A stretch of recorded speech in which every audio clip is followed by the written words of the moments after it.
Ayon sa mga ulat, si Liam Payne ay iniulat na erratic bago ang kanyang pagpanaw. Ang dating miyembro ng One Direction ay namatay noong Miyerkules sa edad na 31. Siya ay nahulog mula sa balkonahe ng kanyang kwarto sa ikatlong palapag ng Casa Sur Palermo Hotel sa Buenos Aires, Argentina, batay sa ulat ng TMZ. Iniulat ng nasabing outlet na si Payne ay had been acting erratic sa kanyang mga kilos sa lobby ng hotel bago siya pumanaw. Ayon sa mga saksi, sinira niya ang kanyang laptop sa lobby at kinailangan siyang buhatin pabalik sa kanyang kwarto. Hanggang ngayon ay hindi pa malinaw kung ang pagkamatay ni Payne ay sinadyang o aksidente lamang. Maraming tao ang nagulat sa biglaang pangyayari, lalo na ang kanyang mga tagahanga at mga kasamahan sa industriya. Ang kanyang pag-alis ay nagdulot ng kalungkutan at pagkabahala sa lahat ng mga taong sumusuporta sa kanya.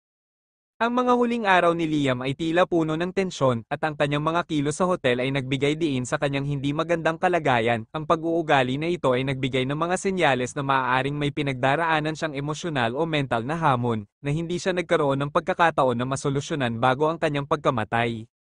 Ang pagkakaroon ng ganitong insidente ay nag-uudyok sa mga tao na pag-isipan ang kahalagahan ng mental health. Sa mundo ng showbiz, madalas na hindi napapansin ang mga ganitong issue, ngunit ang mga ito ay may malalim na epekto sa mga artist tulad ni Liam. Maraming tao ang nagbigay ng kanilang mensahe ng pakikiramay sa kanyang pamilya at mga kaibigan na umaasa na matutunan ng iba ang mga leksyon mula sa pangyayaring ito. Ang mga tagahanga at kapwa artist ay nagtipon-tipon upang ipakita ang kanilang suporta at alaala kay Liam, na nagbigay ng liwanag at saya sa kanilang mga buhay sa pamamagitan ng kanyang musika.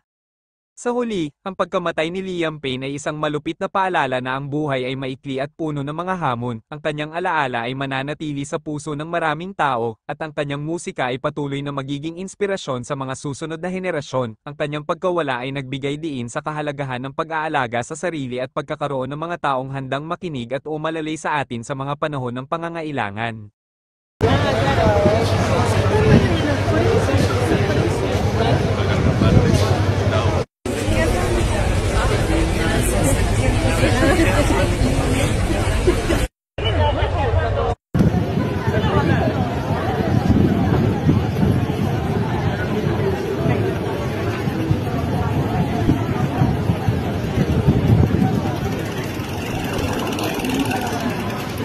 Agolpados detrás de las líneas de la policía de la ciudad, y bueno, vemos que son empleados judiciales también que se están retirando ahora del patrullero de la policía de la ciudad, que estuvieron en el tercer piso, en la habitación del artista, haciendo el peritaje para entender qué sucedió en los minutos y las horas previas a su muerte.